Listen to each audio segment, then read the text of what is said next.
Why is dreaming considered a forbidden zone in science? Because once you dig deep into dreams, you'll encounter something that sends chills down scientists' spines. Your brain deceives you every single night. Let me ask you a question. Have you dreamed recently? Whether you remember or not, the answer is yes. Scientists discovered that everyone dreams every night. And not just once, but 4 to 6 times. Most dreams are simply forgotten the moment you wake up, which is already pretty creepy. Your brain secretly plays movies every night, and you, the owner, know nothing about it. What's even more terrifying is, when you're dreaming, your brain activity is more intense than when you're awake. MRI scans show that, when a person enters the REM stage, their cerebral cortex almost fully lights up. Oxygen consumption even surpasses solving a math problem. In other words, you think you're resting, but your brain is working overtime. What it's doing, no one knows. This is the first major barrier in dream research. We cannot observe dreams themselves. Scientists can measure brainwaves with instruments, see which brain regions are active, monitor your heartbeat, breathing, and eye movement, but they can never see what you dreamed. A dream is like a completely sealed black box. Only the dreamer knows what happens inside, and by the time they wake up, they might have forgotten everything. Modern science is built on observation, repetition, and verification.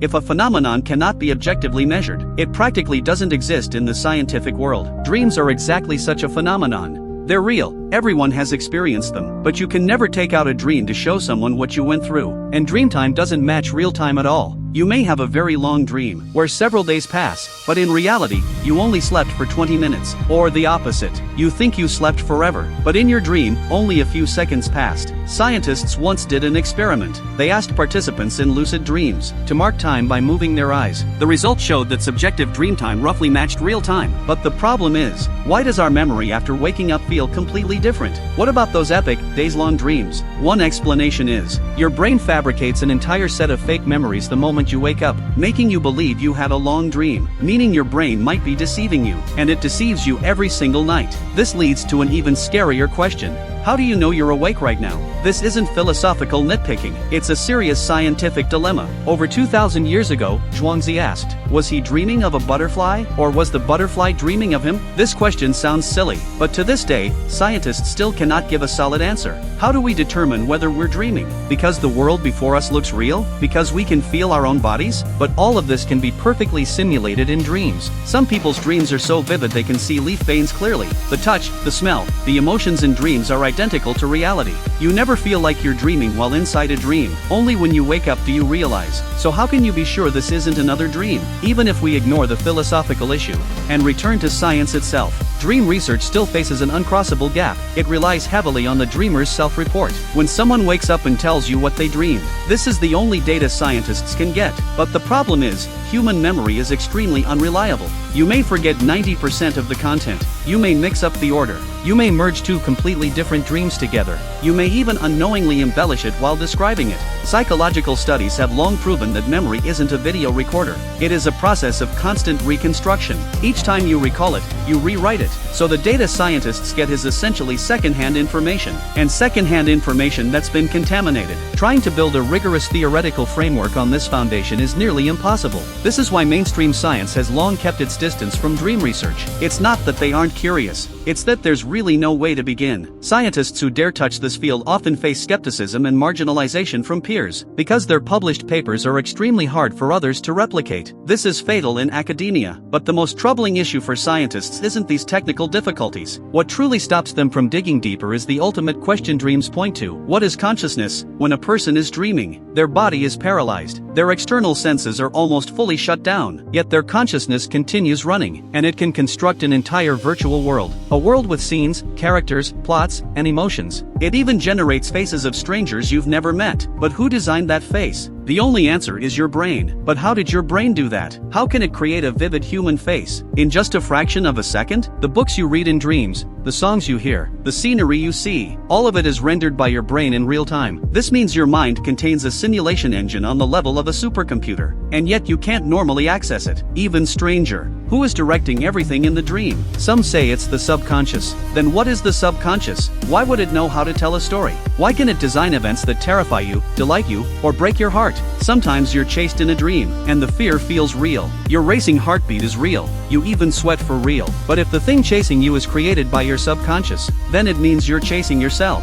This seems logically impossible. Over 100 years ago, Freud tried to answer this question. He said dreams are the royal road to the subconscious, repressed desires released at night. This theory dominated for half a century. Then modern neuroscience almost completely overturned it, because later studies found babies dream more than adults, animals dream too, and most dream content has nothing to do with repressed desires. So what exactly are dreams for? Some say they are for organizing memories. We absorb too much information during the day. At night the brain needs to sort and pack it. Store the important stuff in long-term memory. Clear off the garbage. This explanation sounds reasonable, and some experiments support it, but it cannot explain why dream content is so bizarre. Why do flying, falling, or losing teeth appear repeatedly? Why does a completely unfamiliar scene sometimes move you to tears? Others say dreams are an evolutionary product, the brain simulating danger, letting you rehearse running away or fighting, so you react faster in real danger. This theory is called the threat simulation theory. It makes some sense, but it also cannot explain calm, beautiful, or absurd dreams. In short, up to this day, no theory can fully explain dreams. We only have hypotheses. Each theory can explain part of the phenomenon, but none of them works universally, which is extremely rare in the scientific world. A field that's been studied for over a century still doesn't even have a basic consensus. And then come the cases that are truly hair-raising. Have you heard of precognitive dreams? Dreams where you see something that hasn't happened yet, and then it actually happens. Reports like this have existed throughout all of history. There are so many that scientists can't pretend they don't exist. The most famous case is Lincoln's assassination. According to multiple accounts, a few days before he was killed, Lincoln had a dream. He dreamt there were people crying in the White House. He walked over and asked what happened. Someone told him the president had died, and a few days later he was assassinated. Of course, you could say it was a coincidence. You could say it was embellished afterward. You could call it survivor bias. After all, billions of people dream every day. A few are bound to make a lucky guess. These explanations are perfectly logical, but the problem is science cannot prove precognitive dreams don't exist. It can only say there's currently no repeatable evidence supporting them. There's another phenomenon called shared dreaming, where two people have almost the exact same dream on the same night. Reports of this are also common, though they also lack strict scientific validation. But if you search online, you'll find countless people claiming they've experienced it, and the details are often disturbingly consistent. So what's the scientific community's stance on this? Most choose to stay silent, because once you acknowledge these things might be real, you have to confront a huge question.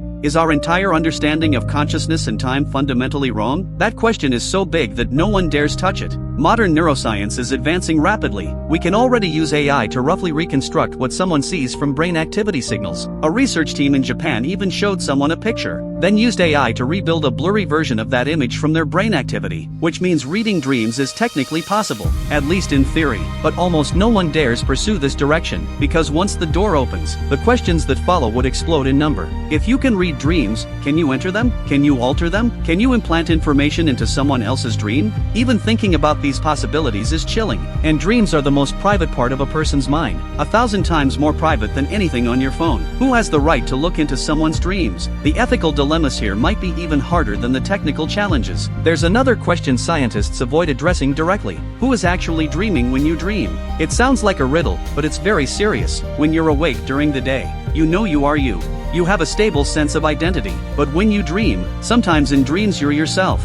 Sometimes you're someone else. Sometimes you're both a participant and an observer. Sometimes you don't even have a body. Is the you experiencing the dream the same as the waking you? If yes, why do the choices you make in dreams often contradict the ones you make awake? If not, then where does that version of you go when you wake up? These questions go straight to the core of what self-awareness is. And this is the biggest blind spot in modern science. We know the brain is a network of neurons. We know consciousness is correlated with brain activity, but we have no idea how electrical signals in neurons become subjective experience. This is the hard problem of consciousness, often called the last untouched frontier of science, and dreams sit right at the center of that frontier. Studying dreams is studying consciousness, and studying consciousness means challenging the foundation of our entire physical worldview, because under our current physics framework, the universe is made of matter and energy. Consciousness isn't included in that framework. So where does it come from? Is it an illusion created by the brain, or one of the universe's fundamental properties? Nobody knows. So now you should understand why dream research is the one taboo scientists fear touching the most. not because it isn't important.